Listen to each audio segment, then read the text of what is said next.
This is an unforgivable betrayal. Mr. Calhoun's words cut through the air like a warning shot, echoing off the floor to ceiling windows of the 34th floor corner office. The stillness of the morning shattered, replaced by a cold, deliberate silence that followed his accusation like smoke after a fire. I sat frozen, every muscle tight, forcing my face to stay neutral as heat surged beneath my collar. My grip on the briefcase in my lap tightened until my knuckles paled. I wouldn't let him see me flinch. The CEO of Lyncrest Media Group in Austin, Texas, glared at me with an expression so cold it could have cracked concrete. I'd only been in the room for 30 seconds, but the tension was thick enough to cut with a blade. "After all we've done for you, Owen, this is how you repay us?" he snapped, waving a printed email like an arrest warrant. I clenched my jaw as he slammed it on the desk. "You took a sick day last Thursday. Turns out it was for an interview with Halcyon Digital." My heart punched against my ribs. He knew. Somehow, he knew. I'm Owen Mercer, 36, and I've been the face of Lyncrest's Client Success Division for the past 8 years. I built partnerships from scratch, expanded key accounts, and was passed over for raises 4 years in a row because, as they always said, it just wasn't in the budget. Now, ambition had become a crime. Your access has been revoked. Security will escort you to your desk. And just like that, the elevator back to reality dropped fast. The weight of what just happened didn't crash all at once. It dripped in, slowly, like water leaking through a ceiling after a storm. I stood up, stunned but steady, brushing invisible dust from my blazer like I hadn't just been gutted professionally. Mr. Calhoun slid my security badge across the desk without eye contact. "IT has disabled your email. HR will process your exit by noon." His tone was robotic, like reading from a pre-written termination script. I nodded once. No fight, no outburst, just a quiet, "Understood." He blinked. Maybe he'd expected begging or rage. Instead, I extended my hand, not for him but for myself. "Thank you for the opportunity," I said calmly. My dignity would be the last thing I'd let him take. Escorted to my workspace by a junior security officer, who looked more awkward than authoritative, I began clearing my desk. I'd kept family photos, a signed client thank you card, 2 coffee mugs, and a small succulent alive longer than most of my friendships. All of it went into a cardboard box labeled files, now repurposed for something far more personal. Coworkers peeked up from their screens, some with worry, others avoiding eye contact entirely. I forced a smile and nodded gently. No one needed a scene. This wasn't a movie. It was real life, and I'd be damned if I gave them the satisfaction of watching me crumble. As I stepped into the sunlight outside Lyncrest's glass facade, box in arms, a soft breeze brushed past me, warm and unfamiliar. I'd walked into that building a loyal employee. I was walking out a man unshackled. My phone buzzed in my pocket. A message preview lit up the screen. "Can you meet today at 2 p.m.? Halcyon Digital." I exhaled. So this is what freedom tastes like. As I drove away from Lyncrest with a cardboard box riding shotgun, I couldn't help but think, it's funny how nearly a decade of your life can be reduced to a few pounds of personal belongings. I hadn't always been Owen Mercer, Director of Strategic Accounts. No. I started at Lyncrest right after grad school. MBA still fresh, ambition even fresher, taking a junior role to get in the door. Back then, my job was glorified admin work, updating spreadsheets, setting up client calls, and grabbing lunch orders when meetings ran long. I didn't complain. I showed up early. I stayed late. I took on the grunt work no one else wanted to prove I could do more. By year 2, I was quietly managing mid-tier clients, the accounts others ignored because they were too needy or low ROI. But I listened. I solved problems. I returned every call and every email, always within the hour. Then came Cobalt Securities, the whale client. When their liaison dropped the ball during a crucial campaign launch, I volunteered to clean up the mess. What was supposed to be a one-week patch turned into a complete transition. 3 weeks later, Cobalt tripled their spending and asked for me by name. That was my moment. Suddenly, I wasn't just owing in accounts. I was the guy who saved a $12 million client relationship. I walked into my first salary review that year with slides, charts, and performance metrics proof in hand. But CFO Camille Ronan smiled at me so polished it could cut glass. "It's just not in the budget this quarter," she'd said, sipping from a mug that probably cost more than my monthly car payment. The following year, I brought in 2 new major tech clients and led the integration of a new CRM system that increased team efficiency by 28%. I asked again. "We're prioritizing system upgrades this year," they said. "Your efforts are noted, though." The third request came after I received the Apex Marketing Award for leading the highest-performing digital campaign in our firm's history. I didn't even get a meeting. This is just a forwarded memo reminding us to remain team-oriented during lean times. Meanwhile, the exec team moved into custom-renovated offices, threw a $150,000 New Year's party, and upgraded their company cars to electric luxury sedans.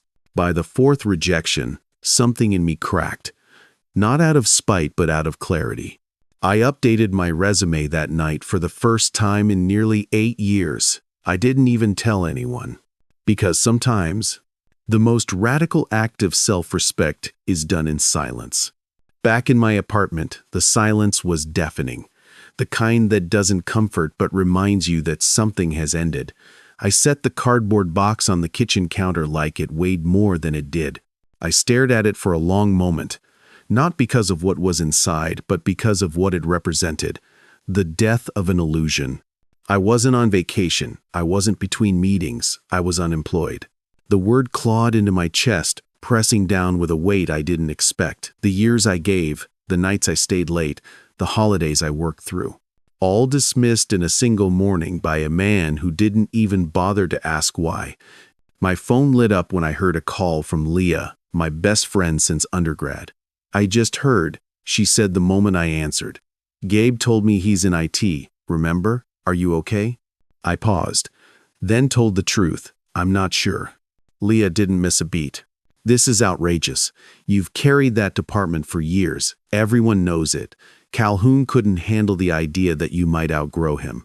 Her voice was sharp with loyalty, the kind I hadn't felt in a long time. She was right. I hadn't stayed at Lyncrest because it was the best opportunity. I stayed because I believed in the work, in the clients, in the team. But somewhere along the way, that loyalty turned into leverage I didn't know they were holding. "The way he did it," I said, my voice catching, like I'd committed corporate treason for updating my resume. Leah exhaled. "It's not your loss, Owen. It's his, and maybe this is your out." Before I could respond, a notification buzzed. A new message from Halcyon Digital's VP of Strategy. "Can we move our final discussion to 2 p.m. today?" My heart stuttered. Just yesterday, I was wondering if they'd even respond to my application. Now, they wanted to accelerate the conversation. Maybe Leah was right. Perhaps I hadn't been pushed out. Perhaps I was being set free. That afternoon, the air felt sharper, like it knew something was about to shift. I ironed my best Navy suit, the one I'd bought 3 years ago, in anticipation of a promotion that never came. It still fits. Too well, actually, like a reminder that nothing had changed except my tolerance. By 1:45 p.m., I was downtown, standing in front of the towering Halcyon Digital headquarters. 3 sun-drenched glass and modern steel floors perched right above Lady Bird Lake. It looked nothing like Lyncrest's outdated beige walls and flickering fluorescence. Inside, the lobby hummed with quiet productivity. A receptionist with a tablet greeted me by name and offered a cold brew on tap. I declined but couldn't help thinking, this place breathes differently.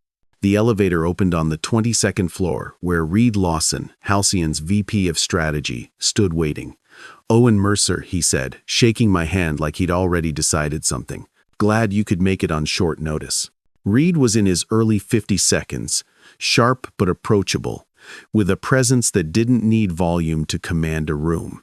We'd worked together years ago when I managed the Cobalt Securities account when Halcyon was still a vendor. "I heard what happened at Lyncrest," he said as we walked into a corner office filled with natural light and clean design.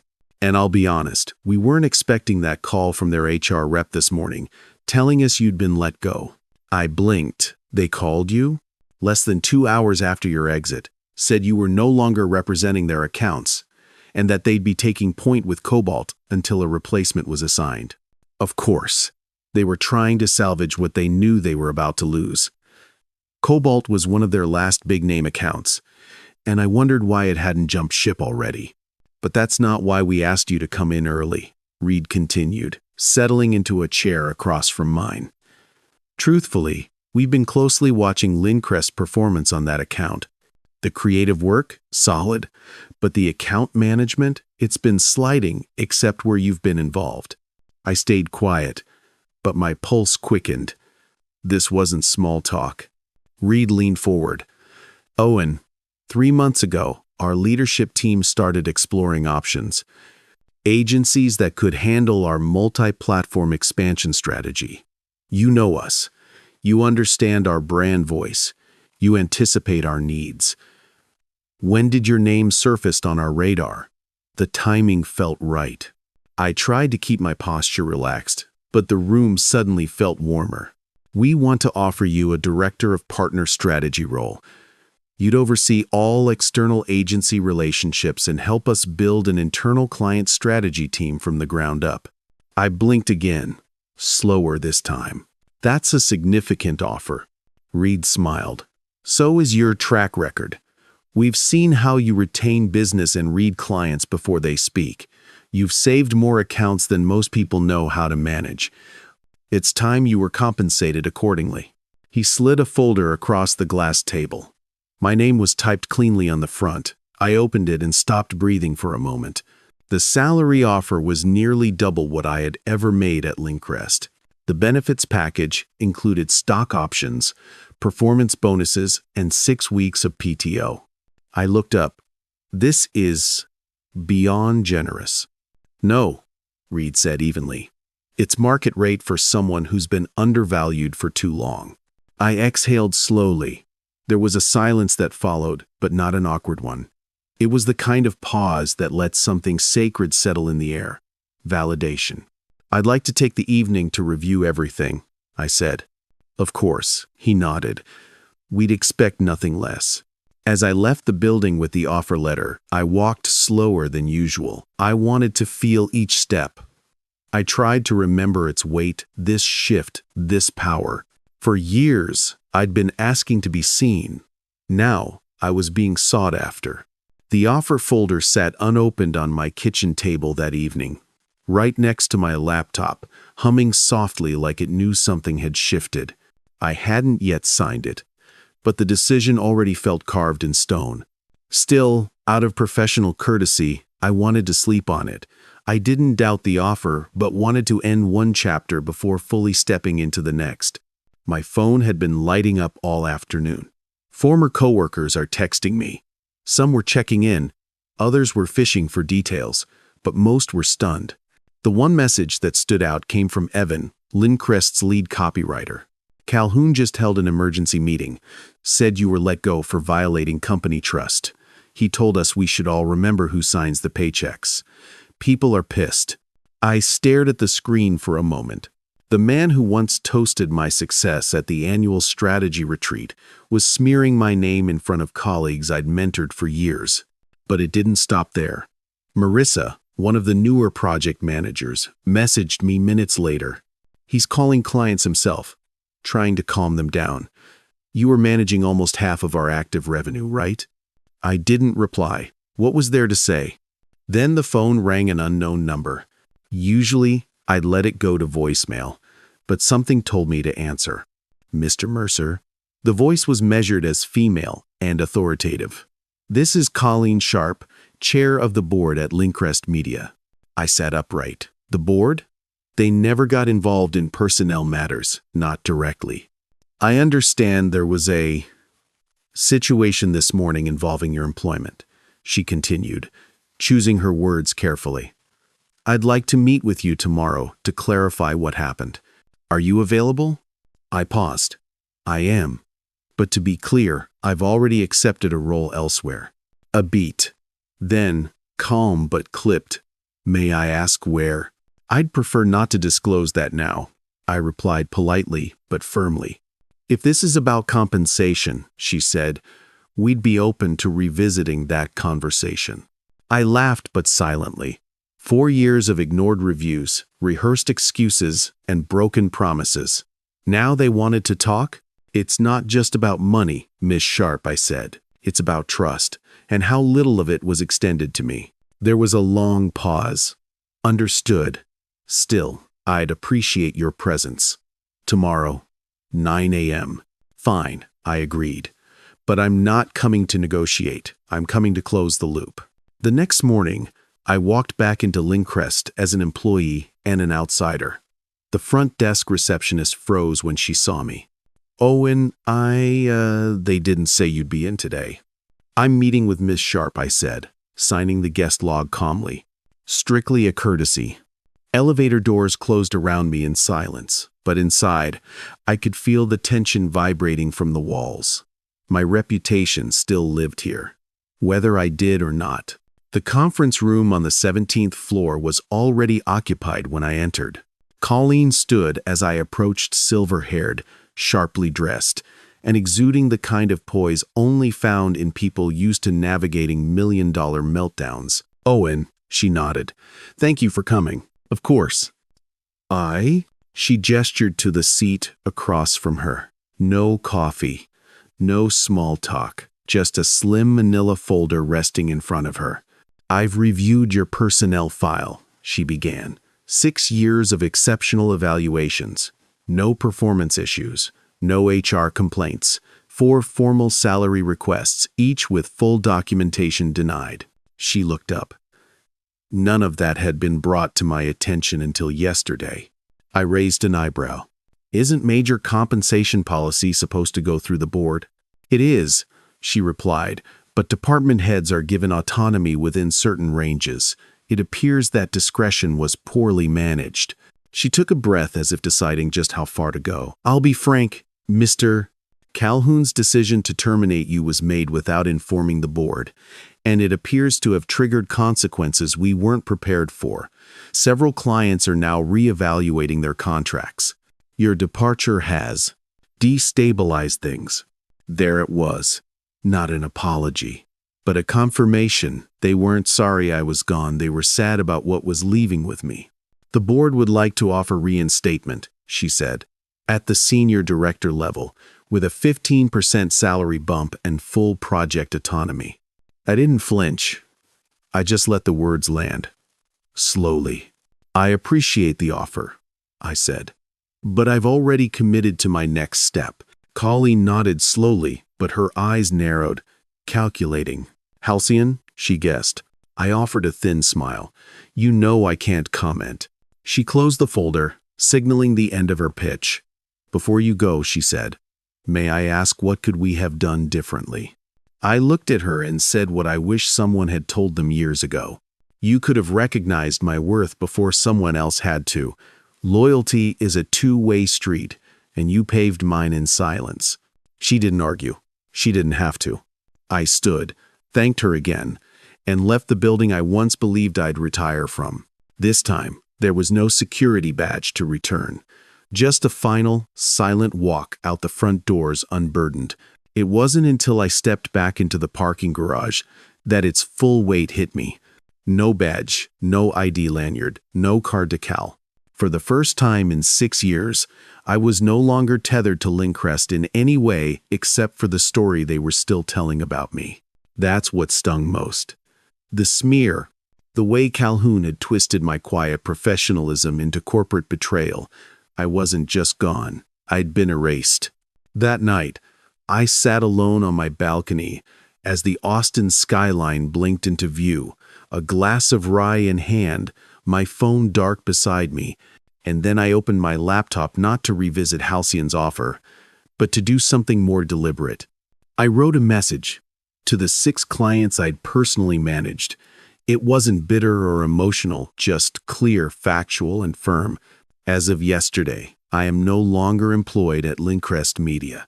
I've appreciated our partnership and am proud of what we built together. Your success has always been personal to me. I hope it showed.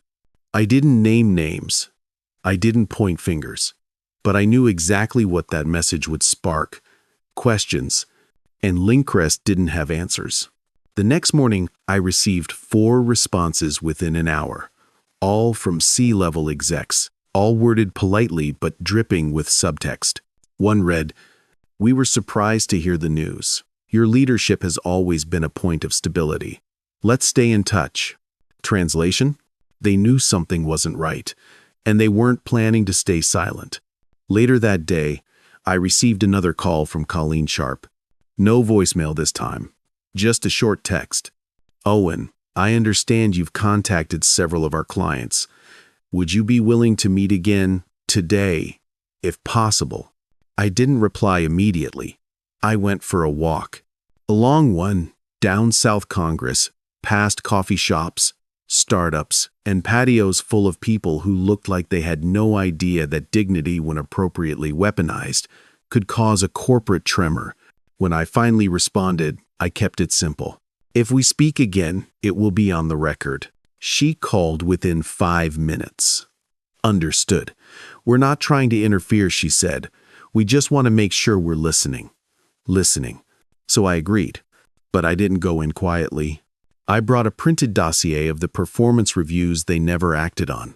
I printed the 4 denied salary requests. I highlighted the increased revenue linked to my clients. And I brought receipts, emails where I'd followed protocol, stayed respectful, and asked, over and over, for transparency. When I walked into the boardroom this time, it wasn't Colleen alone. 2 other board members, including Marisol Chen, a soft-spoken but razor-sharp legal advisor I'd only seen during annual audit reviews, were present. "Thank you for agreeing to meet with us again, Owen," Colleen said, more carefully this time. I set the folder down. "I won't be staying long, but since you wanted honesty, let me give you a gift your executive team never gave me." I didn't raise my voice. I didn't rehearse it. I just told the truth. You had someone in-house who did the work of 2 departments, kept clients loyal, and outperformed projections 4 years running. I wasn't asking for praise, I was asking for fairness. Marisol looked through the documents without speaking. Colleen glanced down, her expression tight. Instead, I was discarded, quietly, strategically, because I dared to consider that maybe I deserved more than silence and budget excuses. The room was silent, so I kept going. And now you're reacting. Not because I left, but because people noticed. Because clients are asking questions. Because the cracks you ignored are now visible. I stood, sliding the folder back toward them. "I'm not here for revenge. I don't need to burn anything down. I'm here to be clear what happened wasn't just unprofessional. It was unsustainable." Colleen finally spoke. "We're reviewing internal leadership decisions moving forward." I nodded once. "I hope you do, for the sake of the people still working here." And with that, I left no emotion, no looking back. I walked out, knowing I'd said what needed to be said, on record, with clarity. And this time, they couldn't pretend they didn't know. Monday arrived with a strange, steady quiet. Not the silence of absence, but the calm of alignment. For the first time in years, I didn't wake up checking my inbox or mentally rehearsing client calls before sunrise. I pulled into the Halcyon Digital parking structure at 8:12 a.m., coffee in hand, mind clear. The lobby receptionist smiled when she saw me. "Welcome, Mr. Mercer," she said. "We're glad to have you." These are simple words, but they landed harder than expected. My new office wasn't massive, but it was mine. A glass wall facing the city, a sit-stand desk already programmed to my height, and a welcome basket with a handwritten note from Reed Lawson, the VP of Strategy who brought me in. "You earned this the right way. Let's build something better together." I stood by the window momentarily, watching the skyline flicker with possibility. And then I got to work. By 9 a.m., Reed swung by my office, introduced me to my team, 5 mid-level strategists and analysts, and gave me complete discretion to reimagine Halcyon's external agency relationships. "I want systems," he said. "Consistency, and no dead weight. Start with what you know." And I did. Over the next 72 hours, I reviewed all active vendor contracts, analyzed performance trends, and requested briefings with agency leads. One stood out immediately: Lyncrest Media Group. They were still on contract for one of Halcyon's legacy verticals, Cobalt Securities. Ironically, the account I once built from scratch. Their reports? Late. Their creative? Decent. However, the account management logs were a disaster. And after I left, their entire team had turned over twice. Reed called me into his office midweek. "We've got 3 other agencies bidding on the same contract," he said, tapping a proposal on his desk. "I want your honest take." I didn't even look at the other bids before answering. "We need to transition away from Lyncrest." "Immediately." He nodded. "No questions asked." I didn't gloat. I didn't brag. I drafted the offboarding plan with surgical precision. Every client file they'd touched would be cross-referenced, cleaned, and handed off professionally, cordially, by the book. The official notice went out Friday at 11:07 a.m.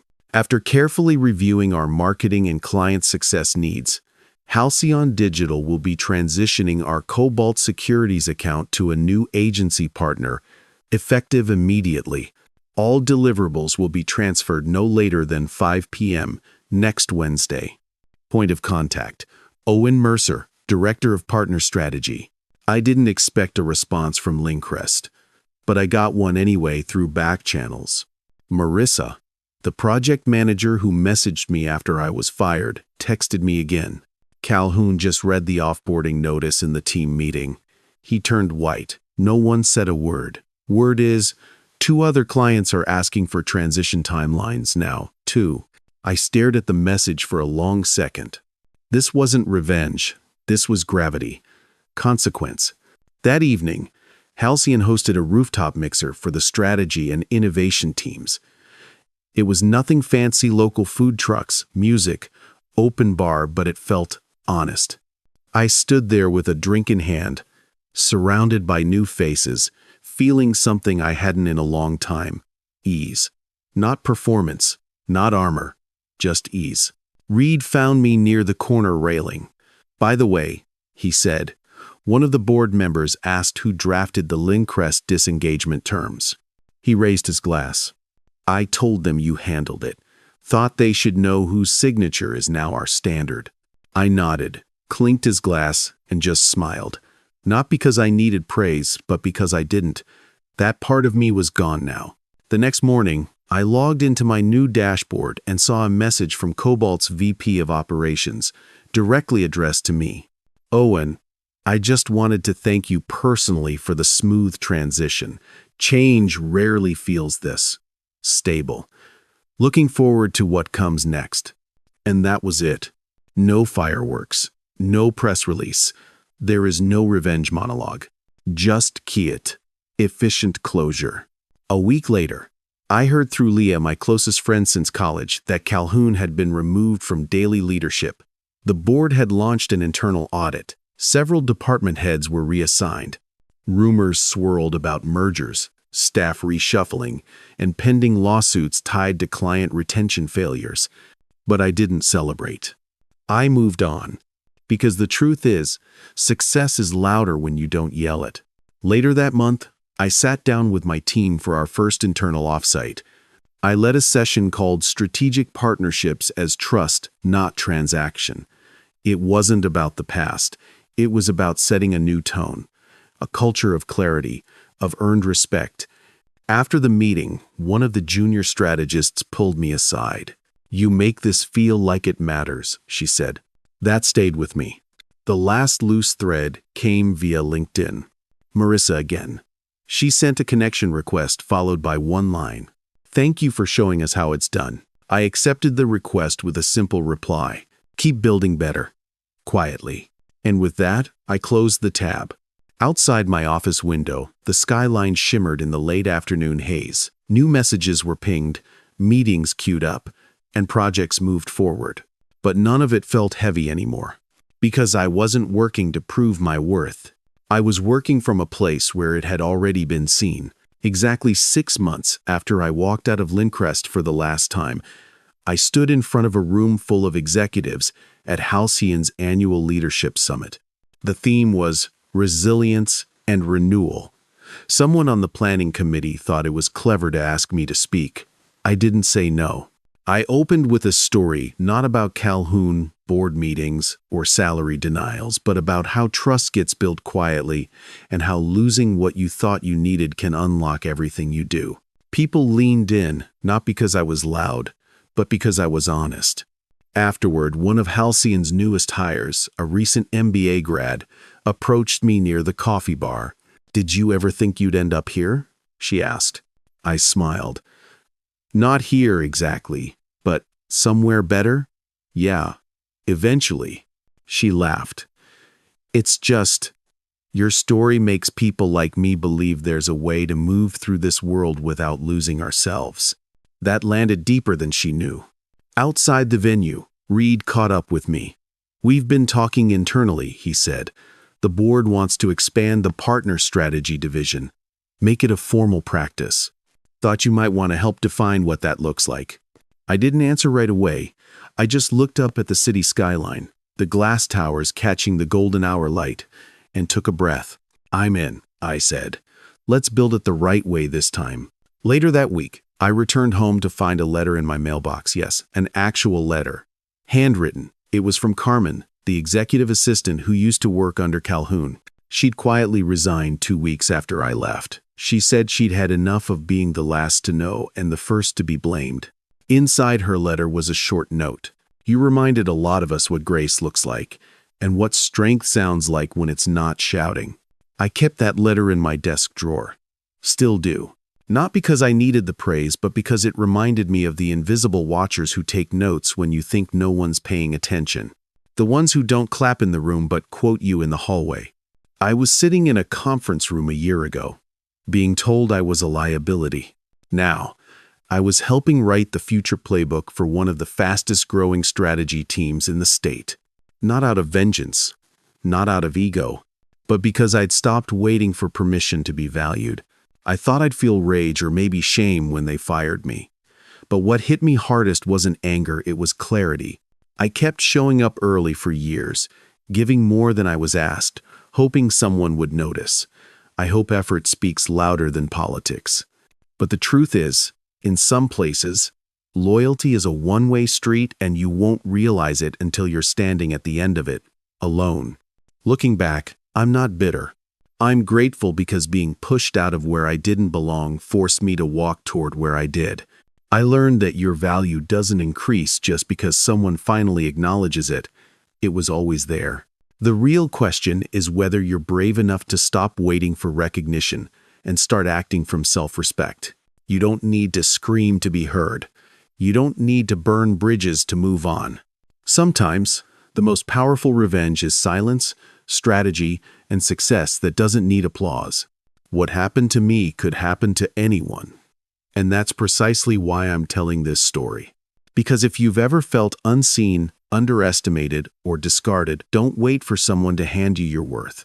Take it with you. And remember, they didn't break you. They revealed where you were never meant to stay.